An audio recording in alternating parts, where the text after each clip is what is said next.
All right, it is March 11th, 2025, day after my birthday. I just turned 48. So here at Disruptarian Radio, just wanted to talk about a few subjects. My daughter in Ireland, Casey, very sad about this. I just released an album, and the album has a song on it called Ballad of Broken Fathers. And this is the album cover here.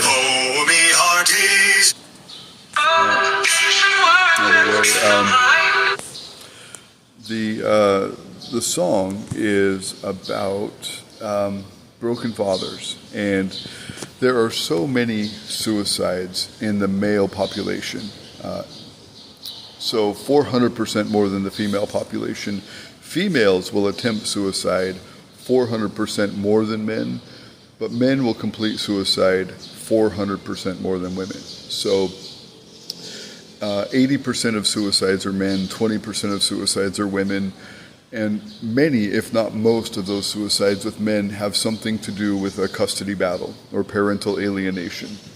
Now, this isn't uncommon. That's why there's so many support groups for this. You can look on the internet. There's thousands of support groups and millions of men that are participating in these support groups, particularly on Facebook. I have one called Action Against Parental Alienation. And for me, it's sad because I tried with all my might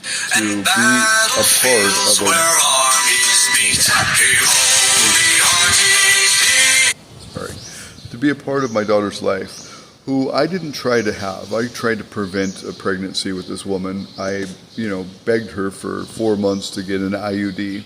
When she wouldn't, I went and tried to get a vasectomy myself. Then she talked me out of it, and she said she'd marry me. She wanted a kid still, so don't get the vasectomy.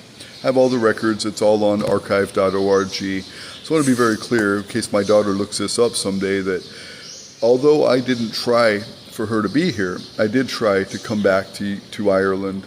And when her mother said she'd marry me, come on out, you can be the father, I did. I sold everything in the U.S. in 2023, and I went out to Ireland, and I did all my best that I could to not be upset about the way this woman treated me, not be upset about the way her family treated me. I got along with them. We had Christmas dinner together. We spent New Year's together. And I tried with all my might to get along with her.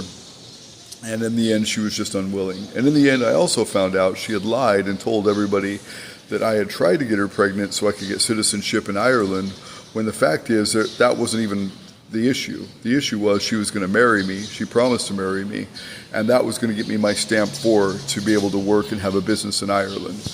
Now, I could immigrate with a stamp 0 because I'm retired, but then I wouldn't be able to work and support myself and my kids. My retirement isn't sufficient enough. That's why I ended up here in the Philippines, where it's much cheaper to live. And I'm glad to say I have my youngest daughter from the U.S., Amelie, here with me. We've had a good time. We went to the Temple of Leah. I wrote a song about that on this album, Broken Oaths and Buried Treasure. You can find this on Spotify, Apple Music, YouTube, all the rest. I just released it on March 9th. So the thing I really feel bad about is how many, not only have I felt really close to this, suicide issue myself, because I never wanted to abandon my child.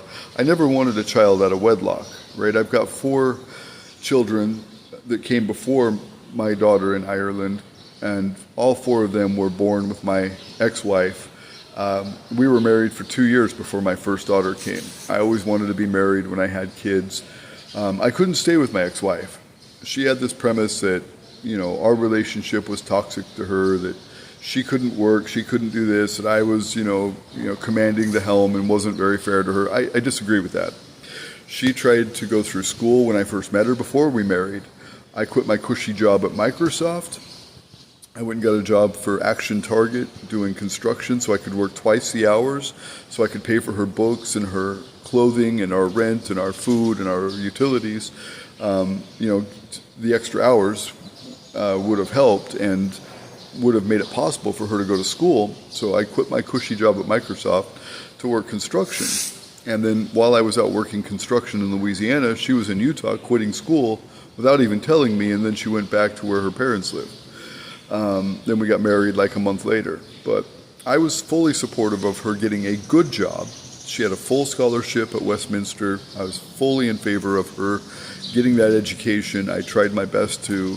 I went and bought her clothes. We went and bought her books. We had all these, investments already before I left Utah to go work that job. So then she quit, and then we continued our life. And when she said that she was bored or she wanted to work, she wanted to do something with her life, I would rent a store. I would rent a retail store so she could work at it and bring the kids, because she insisted on homeschooling them. So she wanted to work, but she also wanted to homeschool our kids and wanted to breastfeed them and wanted to be close to them. So I would rent a store. We had 5 different brick and mortar stores in our marriage. Tech shops, vape shops, printing shops, screen press shops, everything. Tack and feed shop that we did consignments at. I mean, we had all kinds of different shops so she could work and pull in an income and do something satisfying with her life. And the first job she ever got before we had kids, I guess it was directly after we had our first baby, I hired a nanny, and she went and got this, I got her the job. I went and interviewed at ACR LLC. She got this job doing media for this company, making $30 an hour at age 21, and it was a fantastic job for someone that didn't have a degree for their first real job. And I got her that job. I interviewed for that job, and then my company got that job, and then I passed it along to her, and she made all that great money and got all that great experience. And I was never holding her back from being somebody until at the end, when we were living in Hawaii, and she was talking about getting a $20 an hour job in the most expensive economy in the United States, where at the time the median house price was $780,000. That's the highest in the U.S. at that time. It still is. It's more now since inflation has gone up. But for just a basic house, a 2-bedroom, 1-bath house in Hawaii, it was like $768,000, $780,000 or whatever. So I just wasn't in favor of her going to work and making $20 an hour when I could easily make $60 to $120 an hour on my business, doing my business with her. Sometimes she would go with me and we would do it together, but we could do that together and make 5 times as much as she could make per hour doing the job she was applying for. So she used that as his premise that I was being toxic or controlling, and it's just not the case. I just wanted us to survive well. She still wanted to travel internationally, so of course I tried to accommodate by working the jobs that would pay for that. Not the jobs that would just barely get us by, but the jobs that would pay for us to go travel internationally, so we had enough money and we didn't get stuck somewhere, tragic situation where we were stuck somewhere. And we'd already been through that when we were in hurricanes and we didn't have a lot of money and we got stuck. So I wanted to be careful. Anyway, so aside from that, now I'm dealing with custody issues with her. She always kind of told me she'd turn the kids against me if we divorced. I mean, I have her recorded saying it. And then when I got home after a failed relationship in Ireland after our divorce, when I got home, the kids said, well, Mom wants us to pick sides. Mom wants us, to think bad things about you. Mom always talks bad about you. That's what they said when I first got back from Ireland. The first time after our divorce, I saw my kids, and I had the dash cam rolling. I have a DVR that I put on my phone, that runs anytime the car is moving. I don't even have to press record. It just starts recording when the car starts moving. And this is what the kids told me when I first get back, is that, Mom's, really wanting us to pick sides. Mom says bad things about you. And then they told their therapist this, right? And now the ex-wife and I are getting along enough to where at least my 11-year-old daughter can come visit me. But for the last year, there was this big toxic situation. And it was just, it was weighing on my conscience and my emotions that, hey, I'm being separated from my kids and I want to be there for them, to guide them, to teach them. Every time we ever bought a house, every time we ever got into a business, my kids helped me renovate the house or renovate the business or run the business.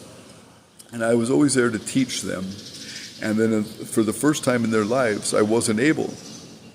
I wasn't able to guide them. I wasn't able to pass on wisdom. I wasn't able to show them work ethics like I was taught, and I don't get along with my parents, and I love my dad. At the end, we got along really well before he died. But the one thing they did teach me is work ethics. And that's one thing I always wanted to pass on to my kids. Being lazy, sitting around playing video games all day, it's the last thing I want my kids to learn. But even after I got retired, I had a horrible car accident in 2013. I'm rebuilt with titanium from head to toe. I still went back to work after being retired, after getting on Social Security disability, and I cut my finger off at work because I don't do easy jobs. I install camera systems. That's what I was doing when I cut my finger off last year, in 2024. So I got retired in 2013, and I was still working, doing my best to supplement our income and help my kids. And then in 2024, I cut my finger off while at work and fell off a ladder. I fell off a 20-foot ladder and hit the cement floor. That was within 1 week, 2 accidents within 1 week, but I never gave up. I continued to work. And now it's to the point where I'm going to kill myself if I continue to work, so I don't work anymore. I'm just here in the Philippines relaxing and enjoying retirement. But I see all these parents, all these especially men that are dealing with parental alienation, where family courts, 80% of the time assign women full custody of their children. And men rarely ever get that, if any custody. Sometimes they get joint custody, but rarely do they ever get full custody. And I see so many men who kill themselves over this, and it is tragic. And so, like in Ireland, if you're not married to the woman, if you haven't been together for a year, then the man gets no rights without a declaration that a woman signs to assign him those rights. And so a man just gets to deal with whatever she says. Like with my ex-wife, or my ex in Ireland, I didn't quite marry her, but we were together for long enough anyway. But with my ex in Ireland, it's on again, off again. Like for a couple, 3 or 4 months, I won't have any contact with my daughter. I'll try, and I'll get rejected. I'll get no contact with my daughter. And then, every once in a while, she'll let me back in my daughter's life temporarily, a couple weeks here, a couple weeks there. And then it'll get cut off again. And it's so, on and off that, it's tragic for my daughter. It's tragic for me. It plays with both of our emotions. And I don't want to do that to my daughter. So recently, my ex's sister in Ireland said, okay, you can talk to your daughter once a week, and I'll be there, and I'll take the calls for you, and you can talk to Casey. And I said, I want my ex to sign the declaration that I am a co-parent. That doesn't mean I can take her out of the country. That doesn't mean any of that, because she would still have to agree to that, even if we had joint custody. I couldn't leave Ireland with her, but I could come, and I could visit, and it would be guaranteed. I could call on the phone, and we would have an arrangement that was guaranteed. It wouldn't be this on again, off again, on again, off again thing. I would have rights as a parent if she signs this declaration. And it's just something very common. It's an Irish government form, and she would just sign it and say, yeah, he has half custody, I have half custody. But she won't do that, so I said, well, I'm not playing these games, and I'm not going to do that to my daughter. Either I'm in my life, or I'm out of my or I'm in my daughter's life, or I'm out of my daughter's life. But I'm not going to be back and forth like this, where I'm cut off, or I'm back in, or I'm cut off. And she'll call the police and say I'm harassing her. There's no evidence of that, and the police told her to kick rocks when she was doing that. Last February, she was calling the police here, or she was calling the police in the U.S., and we had a prearranged meeting with my daughter every night at 6 p.m. And this is all written and documented in Facebook, on Facebook Messenger. I called on February 13th. We had a great visit, but at the end, I told the kids, I'm like, I'll be there soon. I'm buying a ticket to come visit again. And she flipped out and yelled at me and hung up the phone. And then wrote me and said, you're not coming to visit. No way. And then I called on the 14th to talk to my daughter at 6 p.m., just as we had agreed. I called once, I didn't call multiple times, and she called the police on me and said that I was harassing her. So they told her to kick rocks and not to call them anymore, and I got the police evidence and I got the recordings of that, and It's just real. It's not only is it pathetic and harmful the way she treated me when I'm just trying to contact my daughter, but it's abusive to my daughter to have me in her life and then not in her life and then me in her life and then not in her life. So I don't want that anymore. So my goal with writing a lot of these songs, with the blogs I make, with the podcasts I do, is to hope to change the law on parental custody and visitation and father's rights in general, not just in Ireland. And the other thing I wanted to talk about is AI. So I do a lot of this podcasting, I write a lot of music, I use AI to do it. And I get these accusations, which I think is a logical fallacy, called false dilemma. And, you know, like I have artist friends in my life, my ex-wife, for example. But she's used Photoshop for the last 22 years, right? She, you know, uses all kinds of technology in her life, whether it be a e-car, her Prius, or whether it be her laptop, or whether it be Photoshop, or whether it be a website, or whatever. You know, there's technology that cuts out the middleman and, you know, exempts people from work and, you know, kills jobs, you know. So instead of advertising in the newspaper, or instead of, you know, mouth to mouth, or, you know, attending functions, or, you know, meeting people in person, or, you know, taking a horse to work, or, you know, whatever, you know, she uses technology. A lot of people use technology, which at one time used to be done in person and used to be done manually, and now it's done with technology. But they say, oh, AI is going to kill so many jobs, AI is going to displace so many people, AI this, AI that. And so let's read this article. A common logical fallacy in discussions about technology replacing humans is the false dilemma, which presents only two options when more exist, often framing technology as a complete replacement for human labor rather than a tool for enhancement or transformation. Here's a breakdown of the fallacy and why it's problematic. The false dilemma falsely assumes that technology will either completely replace human work or have no impact at all, ignoring the possibility of a middle ground where technology and humans collaborate or humans adapt to new roles.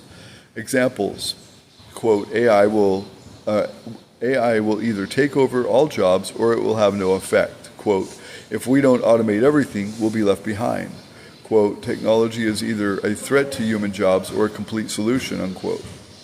Why it's problematic? Oversimplification. It ignores the complex ways in which technology and humans can interact and collaborate. Fear-mongering. It can create unnecessary fear and anxiety about the future of work and technology.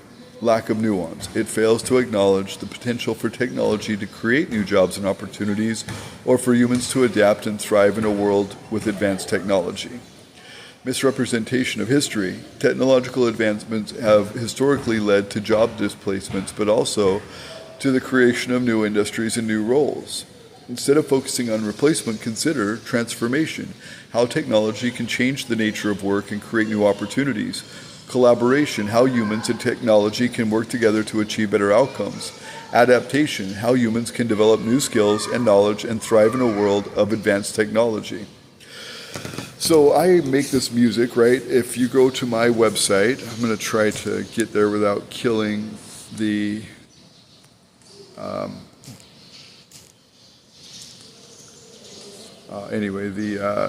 tabs that I've got open. All of this is my website, Disruptarian Radio, disruptarian.com. And all these 20 songs, these are the most recently played 20 songs, all of these I wrote. And if it's a podcast, I made the podcast. All of this I either made myself or I used AI to do it. But none of this has been stolen from anybody else or copied from anybody else. In fact, a lot of these are new genres that have never been used before, combining Celtic music, reggae music, rap, and traditional folk sea shanties. And so while a lot of this is familiar, some of it is completely new and completely original in all formats, in genre and lyrics and style and everything. So I am very proud of this, and what it does for me is it allows me to reach a new audience, and it allows me as a retired person who doesn't have a large investment to not have to pay licensing fees to play other people's music. So this has enhanced my podcast that I've had I've been doing radio since 2002, right? Long before AI existed. I've been doing podcasting, I've been doing pirate radio, like UtahPirateRadio.com, BehindZionCurtain.com. I've been doing all that since 2002. I've wrote probably 7,000 blogs. About 5,000 of those blogs I wrote without AI and any help at all from AI. It's all original. I've wrote 5 books. One of those books I published in 2002 called This Ragged Life Renewed. I wrote completely by myself. No help from AI, no editing, no spell correct, no grammar correction, no anything from AI. It was just me and me alone, no editors, no help. And so that's what I do, but now with AI, it has enhanced my ability to do those things. So I'm proud of that, and I hope that I accomplished the goals that I've had. A lot of those goals that I've had to reach people have been accomplished until I started getting shadow banned by big tech like Facebook and Twitter, who focused on deplatforming conservatives like myself or shadow banning us, including the former president at the time, Donald Trump, who got deplatformed off most of those services. And then only since Elon Musk came to own Twitter has Donald Trump been replatformed or been allowed back on the platform. And others, so many others, Candace Shapiro, all these people. So it's not just unique to me. I've been complaining about it since it started happening to me, when I went from 31 million views a month to getting a content violation and getting only 31,000 views a month the next month on Twitter. So I'm struggling to overcome those setbacks of shadow banning and deplatforming. I'm keeping my old platforms, but I'm also starting new ones, and I'm trying to reach new audiences without all of those side effects of what happened to me when I was shadow banned under the former progressive liberal genre of ownership. And now, with a more conservative world we live in, I think I have a better chance of getting a lot farther in life. But with that, I do have bigger goals now, too. So hopefully I can change the laws for fathers' rights and parenting. I can overcome the cancel culture of liberalism. This is something that I also wrote about recently, about how I've been very supportive of the LGBT community since, well, at least 2002, publicly. And anyway, I wrote this about it, but it's called Gaslighting versus Greenlighting, where now my kids will say that I never supported them, I was never good to them about LGBT culture or problems, and I went through all of my DVR history that I have. I have a DVR in my car, and there's so many times I would take my kids to their, LGBT friend's house or their girlfriend's house or their whatever, their partner's house who's also LGBT, and I was so very supportive and so very kind. I don't agree with it all. I don't agree you can change your gender. I don't agree you can change your sex. You might be able to cut things off or add things, so it doesn't mean you can change your gender or your sex. I believe those things are tied together very closely. So even though gender and sex have some differentiations, I think they're very tied to one another. They're not completely separate. And I don't believe men should be competing in women's sports. But anyway, there's a long history. I documented some of it. I've got over 25 videos supporting LGBT people since 2008 that I have listed here. But these ones in particular are where I was very outspoken. Even before gay marriage was legal in the United States, I was very outspoken about allowing gay marriage and getting religion and getting other people out of the business of marriage so that anybody can enjoy the same rights as married people who are heterosexual.